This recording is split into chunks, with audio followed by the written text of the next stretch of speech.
Today is Tuesday, August the 27th, 2019. You're listening to episode 32 of the Geelong Region Soccer News Nightly Bulletin, powered by Community Sports Media Services. Tonight's bulletin is proudly brought to you by the Elephant and Castle Hotel and Mario Gregorio. This is what's making news headlines on the Geelong region football scene. The big news that has sent shockwaves reverberating around town today is that Geelong Galaxy United will not be participating in next year's NPLW Victoria competition.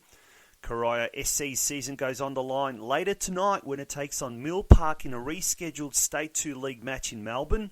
North Geelong Warriors will play against new A-League side Western United in an historic friendly hit-out next Tuesday night. Speaking of Western United, last night the fledgling new club held an informal meet and greet with reps from the local community clubs at the Elephant and Castle Hotel. And finally, tune in to tonight's episode 19 of the Geelong Region Soccer Show on FNR Football Nation Radio. We'll tell you shortly who will be the special in-studio guest tonight. But first up, here's a word from this week's main sponsor. Situated on the eastern fringe of the city of Geelong, the Elephant and Castle Hotel has been part of the landscape in town for many a year. Built in 1891, the hotel has seen many changes across the town.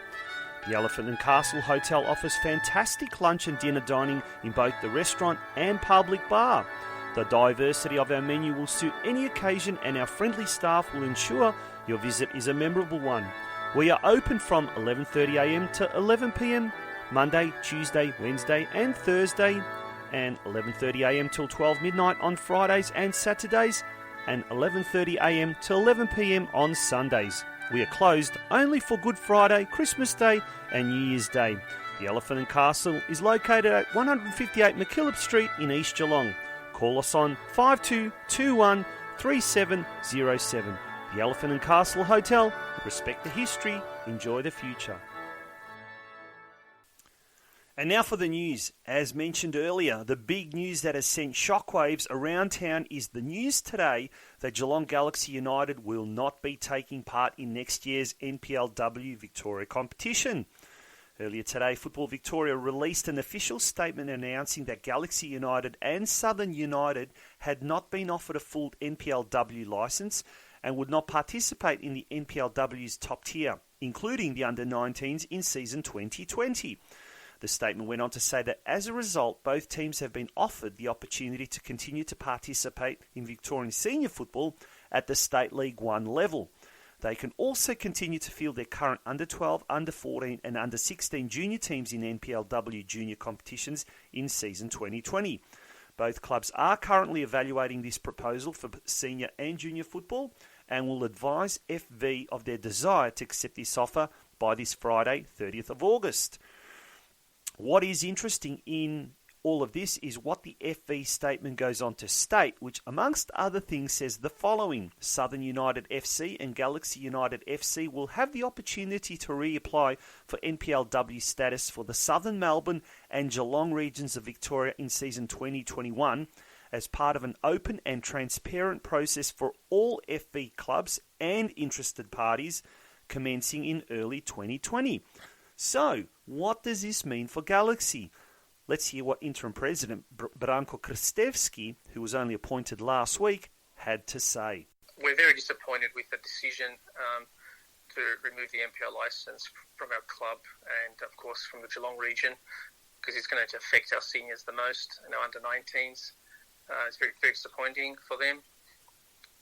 Moving forward, we've appointed a new interim board to try and address these shortcomings, to try and navigate through this difficult period, and we're going to make the necessary changes and put measures in place to make us a stronger club and to try and get past this. That was Galaxy United's interim president, Branko Krstevski. He will be speaking live tonight on the Geelong Region Soccer Show on FNR Football Nation Radio from 8pm. You do not want to miss that. As we mentioned in yesterday's bulletin, CORIO Soccer Club knows full well its destiny is in its own hands, and if it can win its final 3 games, it will be crowned State League 2 champions for 2019, starting with tonight.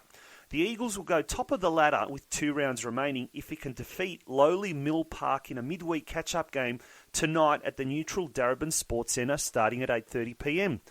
To say that CORIO coach Ante Didelica is nervous would be an understatement, but at the same time he, along with everyone at Hume Reserve, is confident they can get the job done. At the start of the year, we obviously identified that promotion, there's nothing short of promotion this year, and now to find ourselves here with 3 games left and a very good chance to go top after Tuesday's night's game against Mill Park, it's exciting, of course it is. We, as a club, envisaged this at the start of the year, and obviously it's now towards the end of the season, we're in with a really good chance, and we've had a lot of injuries this year, and all the players have dug deep, and you've got to commend them on that.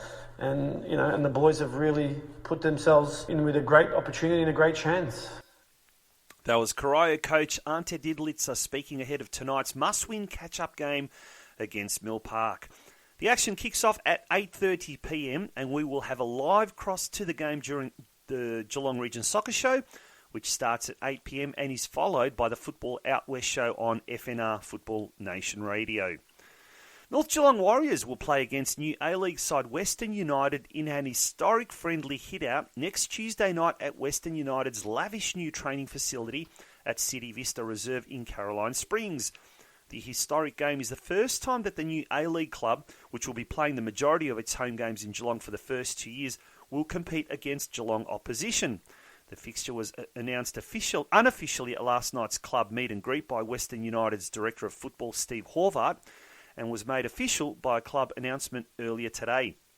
The friendly will be staged at the multi-million-dollar new training facility at Fraser Rising, Caroline Springs next Tuesday night, with kick-off set down for 7pm. This is what Horvath, a former captain at the Warriors during his early playing days, had to say about the historic occasion. Yeah, really looking forward to playing North Geelong Warriors out at Caroline Springs, George Cross's home ground, on Tuesday the 3rd of September. 7 o'clock kickoff, like all of our kickoffs have been. Obviously, get along. It's going to be plenty of merch on sale in the night, and should be a great atmosphere, as our first home game was as well. So that was Western United's Director of Football, Steve Horvath, at last night's informal meet and greet with local community club reps. Speaking of Western United's informal meet and greet, which was held at the Elephant and Castle Hotel, who are also our episode sponsors for this week, club representatives from the local clubs were able to buy into the incredible vision and strategic direction of the new A-League club and how it would benefit both the sport locally as well as the clubs themselves. It was convened by United's head of football Rob Palmaciotti, football director Steve Horvath, and recently appointed schools, clubs and community manager Pete Bradley. Most of the local clubs were in attendance, with Brett Gaspar from the Warrnambool Wolves FC travelling up all the way from Warrnambool to listen to what the future held. After the presentation that had the 50-plus crowd enthralled, the Geelong Region Soccer News Nightly Bulletin caught up with Pete Bradley.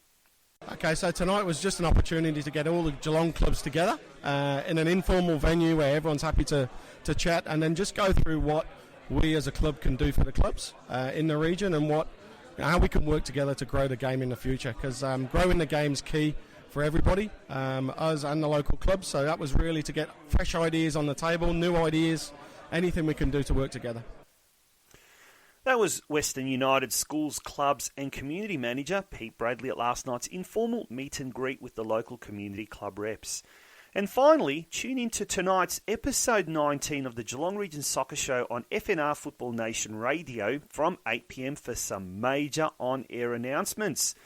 We will be joined by our special in-studio guest, Corey Smith from the Australian Futsal Association, who will be revealing details of the new futsal representative club for the Geelong region, the new club's colours and logo, as well as details of 2 exciting new futsal projects hitting Geelong in the next few weeks and months: an academy for juniors and the new senior men's and women's Victorian Intercity Cup for the region's best futsal players. It's going to be a huge show. Make sure to join Steve Curtin and myself, Tonchi Prusak, from 8pm onwards live on our Facebook page, Geelong Region Soccer News. And now, for the weather forecast for tomorrow, Wednesday the 27th of August. Cloudy with a 90% chance of showers, most likely from the late morning, Winds northwesterly 20 to 30 kilometres an hour, shifting south to southwesterly in the early afternoon. Tonight, the mercury will drop to just 7 degrees and will jump up to a maximum of 14 degrees tomorrow. Is anything interesting happening at your club? Let us know. Send in your news tips and drop us an email at communitysportsmedia@gmail.com or PM us at our Facebook page, Geelong Region Soccer News. And that was the news for tonight's edition of the Geelong Region Soccer News Nightly Bulletin, which was proudly sponsored by Elephant and Castle Hotel and Mario Gregorio. Until tomorrow night, good night.